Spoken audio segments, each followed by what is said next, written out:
This is America of the 18th century. 18th century. America before the machine. And this is the village of Greenfield, a typical unity in a young nation still at peace with itself.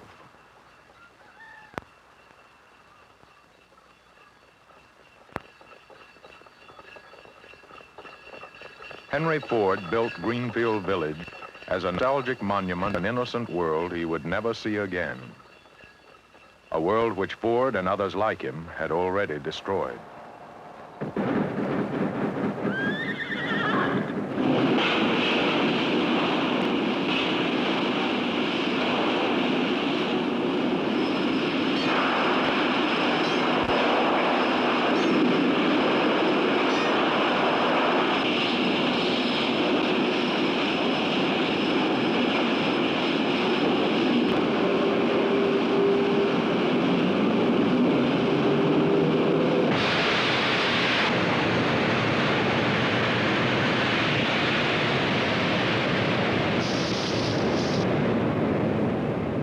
This is another Henry Ford monument. Measured in miles, this Ford plant at River Rouge is only a short distance from Greenfield Village. But measured in time, it's worlds away. Here, raw materials are shaped, assembled, finally emerge as finished products. It's a simple, logical process, but it represents a revolution far beyond the wildest dreams of 18th century man.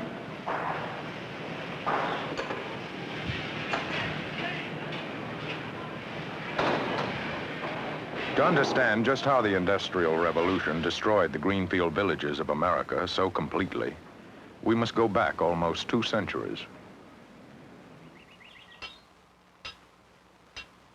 Village life was simple. Work was geared to meet the modest needs of a largely agricultural nation. Skilled craftsmen worked alone in their own shops.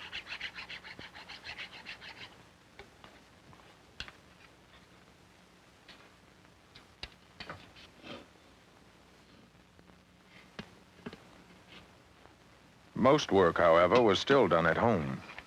If you could afford to, you imported cloth from England. Otherwise, you spun your own yarn, made your own cloth. Manufacturing was all but unknown. Why manufacture goods? How much easier to be a farmer when land was there for the taking. Those who labor in the earth are the chosen people of God. So spoke Thomas Jefferson in 1784. Jefferson saw no reason for manufacturing, and neither did most of his countrymen. It was easier to import from England, where the industrial age had already begun. America seemed destined to remain a land of farmers and seafaring merchants. The ships of New England carried American raw materials, cotton, flax, lumber, tobacco, wool, to Europe, and brought back manufactured items. America was dependent on Europe. It was a smooth system, as long as events in Europe were smooth. But in the early 1800s, Great Britain and France went to war.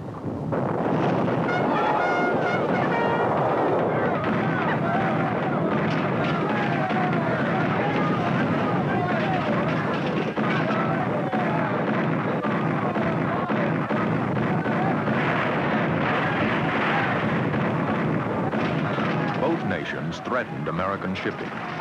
In retaliation, the American government placed an embargo on all goods going abroad. This blow, plus the later war of 1812 against England, crippled the American shipping industry and almost cut off the import of manufactured goods. By the end of the War of 1812, Thomas Jefferson had changed his mind about manufacturing. We have experienced what we did not believe. There exists power enough to exclude us from the field of interchange with other nations. To be independent for the comforts of life, we must fabricate them ourselves. We must now place the manufacturer by the side of the farmer. The circumstances had changed. Americans, largely cut off from Europe, needed to industrialize.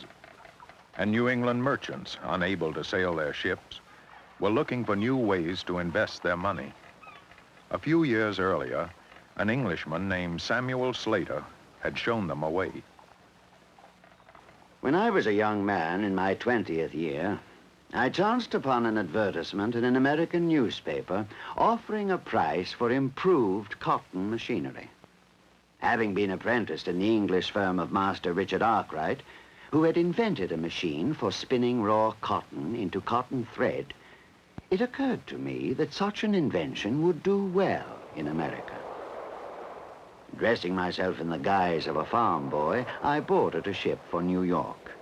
I told not even my own mother of my intentions, for English law forbade export of machinery, even drawings or models, and skilled workmen were not allowed to leave. I landed in New York and thence made my way to Rhode Island, where a wealthy merchant offered to set up a cotton mill if I could reproduce the English machinery. Relying on my memory only, I built such a cotton spinning machine.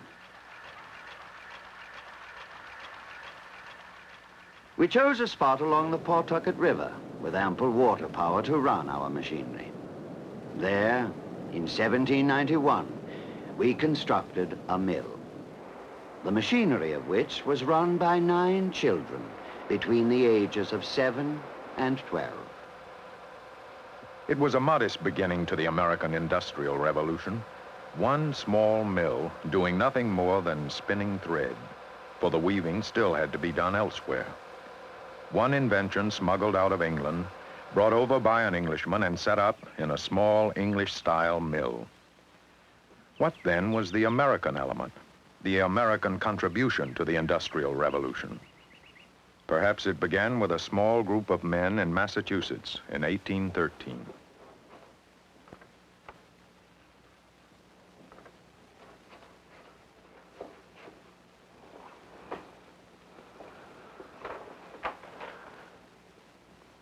Well, there it is. The Boston Manufacturing Company. It's official. Let's hope it'll be successful as well. Of course it will be successful, Francis.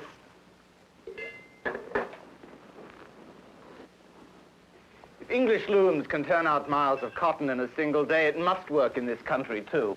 We've even improved on the English designs. Anyhow, what else can the Lowell family do with its money? With England at war, you can hardly get your ships out to sea. I know.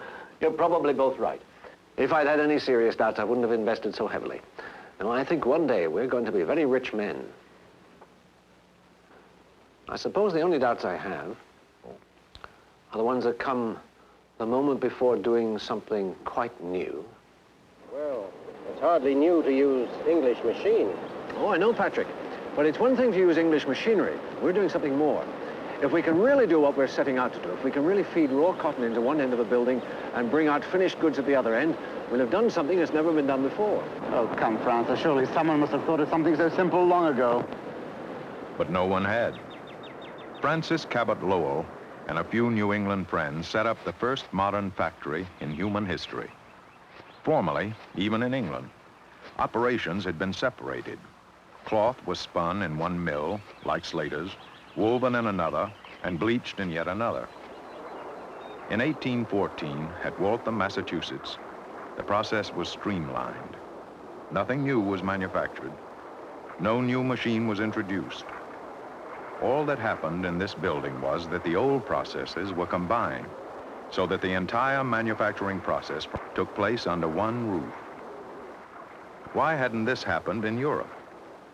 Perhaps because in America, there were fewer traditions to upset. To Francis Lowell and his associates, there was no established way of doing things. Therefore, they were free to think of the most practical way of getting them done. Their talent was not for craftsmanship, but for organization, for doing the obvious. Within a few years, the Waltham factory was turning out 30 miles of cotton a day, and the price to consumers had dropped from 25 to 6 cents a yard. The owners looked around for another site. They knew that with more water power, they could run more looms. The question was, where could they find it? Why not buy up the Pawtucket Canal? At first, it seemed a fantastic idea. But when Francis Lowell thought about it, he realized that buying the Pawtucket Canal would give his factory the full power of the Merrimack River, which had a fall of over 30 feet. This enormous power could run a great many looms. And so Lowell decided to buy the canal. He could never have done such a thing in England, where water power had long since been parceled out in small amounts, with the result that factories had to stay small. Only in America was it feasible to think in large, daring terms. Lowell bought the Pawtucket Canal, built the biggest factory in America, and founded the city of Lowell. But there was still one trouble plaguing Lowell and the other early industrialists. Machines could break down. And since it took a skilled craftsman to hand fashion every part, repairs often took weeks.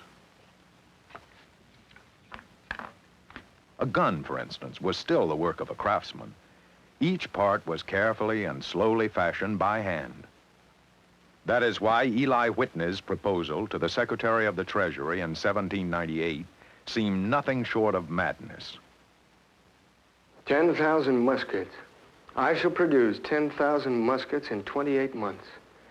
If the government agrees to the contract, I believe I can do it. Mr. Whitney, neither I nor the President can imagine how you plan to produce so many muskets in such a short time. Where will you get the gunsmiths? I won't be using gunsmiths. The country needs the guns. If you say you shall deliver them, we trust you.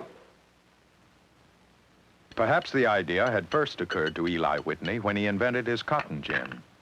However he happened to think of it, it was brilliantly simple. Parts to machinery should be interchangeable. Instead of a skilled workman making each piece by hand, precision machines would turn out thousands of machine parts which could be used interchangeably. It was another example of thinking of the obvious. In an America short of skilled craftsmen, craftsmen would no longer be necessary. The machine, not the man, would be skilled. But at the end of 28 months, Whitney had not delivered even one of his promised muskets. He went to President Adams, hoping to save his reputation by giving the president a demonstration of his new system. Mr. Whitney, the President will see you now.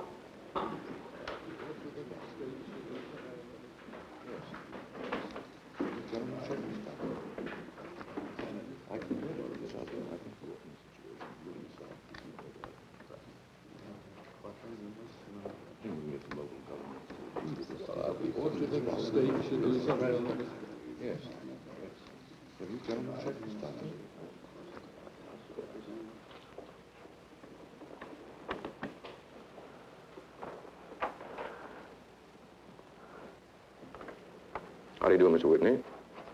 Mr. President, Mr. Vice President, gentlemen. Mr. Whitney, we are all aware of the fact that you did not fulfill your contract for the muskets. I know, sir. I know, and I regret very much not having done so. I only ask that you look for yourselves. Here is a musket lock, complete, made by a craftsman in what I shall call the old style.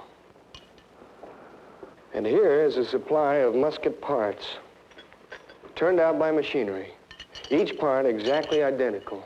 Now I ask you, Mr. President, to select a part from each pile at random, put them together, and show the members of your cabinet that without any special training at all, you can form a complete musket lock.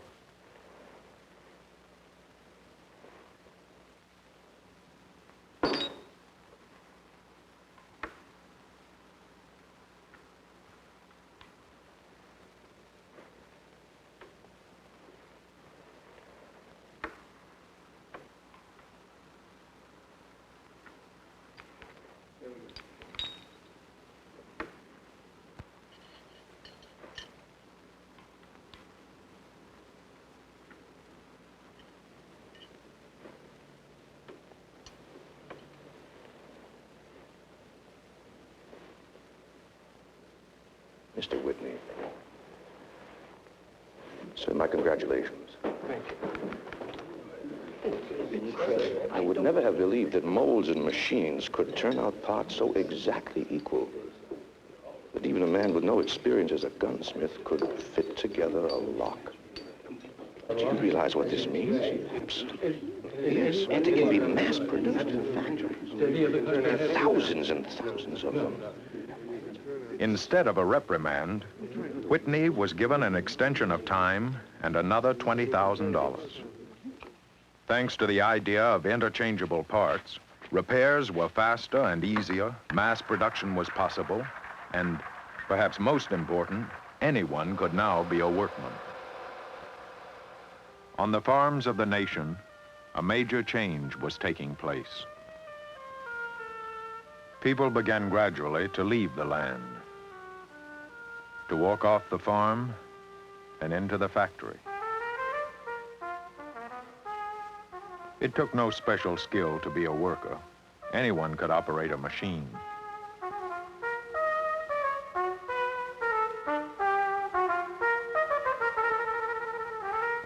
Where machines clustered, so did people. The cities of America began to swell. New York City, 1790. Population, 33,131. New York City, 1820. Population, 123,706. New York City, 1840. Population, 312,852. Like a magnet, the factory drew people to the city. Often they lived badly. Usually they earned little, but still they came. Slowly, gradually, the city would replace the farm as the dominant unit in American life. But as factory production increased and goods piled up, one problem was obvious: how to get the goods to the consumer. At the beginning of the 19th century, methods of transportation had changed little since ancient times. To go upstream was impossible. To ship long distances by land, too costly. In order to spread the Industrial Revolution, a transportation revolution was needed.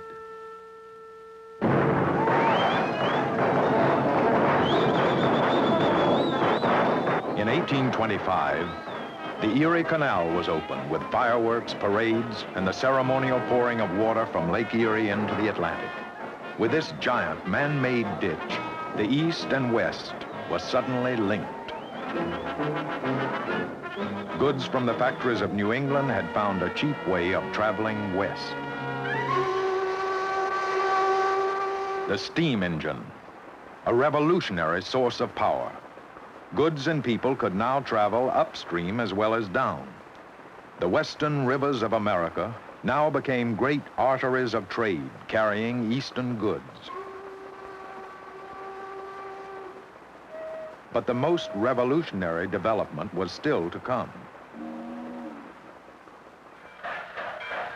With the railroad, America's vastness was no longer an obstacle, but rather an asset. Rail lines could span the entire continent. American manufacturers had before them the largest market for goods in human history.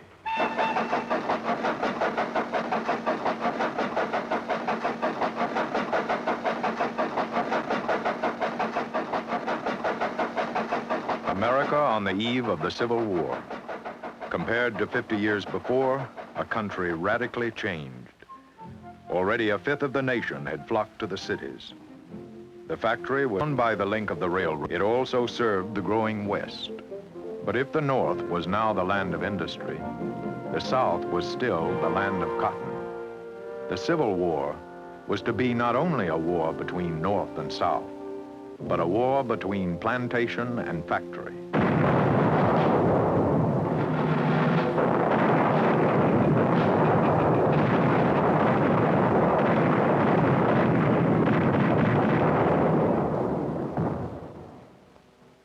By 1860, the stage had been set.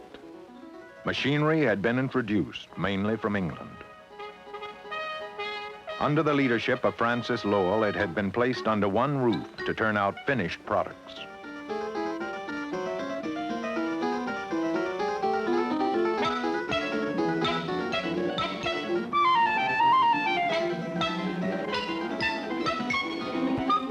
Whitney parts were interchangeable, so that skilled craftsmen were not needed, and anyone could operate a...